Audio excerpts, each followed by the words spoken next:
നമസ്കാരം. ലോക്സഭാ തെരഞ്ഞെടുപ്പിന് മുന്നോടിയായി ഉത്തരേന്ത്യയിലുള്ള പല കോൺഗ്രസ് നേതാക്കളും ഇതിനോടകം തന്നെ BJP പാളയത്തിലേക്ക് എത്തിക്കഴിഞ്ഞു. ഇതിൽ ഏറ്റവും പ്രധാനപ്പെട്ട നേതാവ് മഹാരാഷ്ട്രയിലുള്ള അശോക് ചവാൻ തന്നെയായിരുന്നു.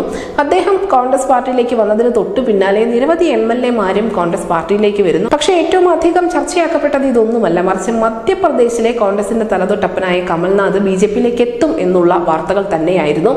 എന്നാൽ ഈ വിഷയത്തിൽ ഒരു നിർണായകമായ ഇടപെടൽ കോൺഗ്രസ് നേതാവ് രാഹുൽ ഗാന്ധി നടത്തിയിരിക്കുന്നു. പലപ്പോഴും അദ്ദേഹത്തിന് പല നേതാക്കളെയും, പ്രത്യേകിച്ചും ജ്യോതിരാദിത്യ സിന്ധ്യ, ഹിമന്ത ബിശ്വ ശർമ്മ തുടങ്ങിയ നേതാക്കളെയൊക്കെ നഷ്ടപ്പെടാനുള്ള കാരണം കൃത്യമായ സമയത്ത് ഇടപെടൽ ഇല്ലാതിരിക്കുക, അല്ലെങ്കിൽ അനുനയിപ്പിക്കാനുള്ള ഒരു തന്ത്രം അത് രാഹുലിന് ഇത്രയും നാളും വശമില്ലായിരുന്നു. അതുകൊണ്ട് തന്നെയാണ് അവരൊക്കെ BJP പാളയത്തിലേക്ക് പോയതും നിലവിൽ BJP-യുടെ മുഖമായി രാജ്യത്ത് പ്രവർത്തിച്ചു വരുന്നതും. കമൽനാഥിനെ അങ്ങനെ വിട്ടുകൊടുക്കാൻ രാഹുൽ ഗാന്ധി തയ്യാറല്ല എന്നതിൻ്റെ ഏറ്റവും പുതിയ സൂചനയാണ് വന്നിരിക്കുന്നത്. കാരണം അദ്ദേഹം നേരിട്ട് കമൽനാഥിനെ ഫോണിൽ ബന്ധപ്പെട്ടു എന്നും BJP-യിലേക്ക് ചേരാനുള്ള ഈ നീക്കത്തിന് തടയിട്ടു എന്നുമാണ് ദേശീയ മാധ്യമങ്ങൾ ഇപ്പോൾ റിപ്പോർട്ട് ചെയ്യുന്നത്.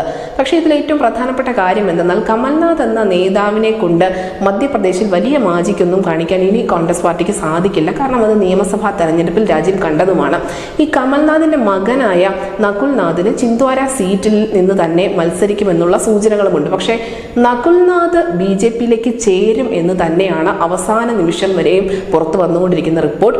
കമൽനാഥ് BJP-യിലേക്ക് പോകുന്നില്ല, പകരം മകനെ BJP-യിലേക്ക് അയക്കാനുള്ള ഒരു തന്ത്രമാണ് അവിടെ മെനഞ്ഞുകൊണ്ടിരിക്കുന്നത്.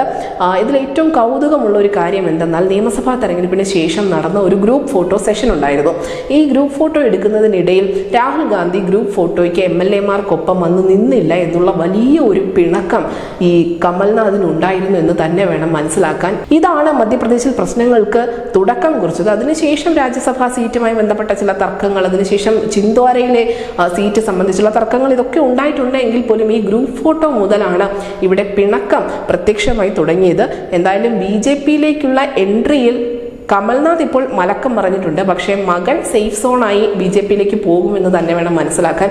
ഇത് മുൻപ് കേരളത്തിലും കണ്ടതാണ്. AK ആന്റണിയുടെ മകൻ അനിൽ ആന്റണി ഇന്ന് BJP-യിലാണ് ഉള്ളത്. എങ്ങനെയായിരിക്കും ഇനി മധ്യപ്രദേശിന്റെ ഭൂമിയിൽ നിന്നും എത്തുന്ന രാഷ്ട്രീയ വാർത്ത എന്നത് തന്നെയാണ് രാജ്യം ഇപ്പോൾ കാതോർത്തിരിക്കുന്നത്. News desk Malayalam.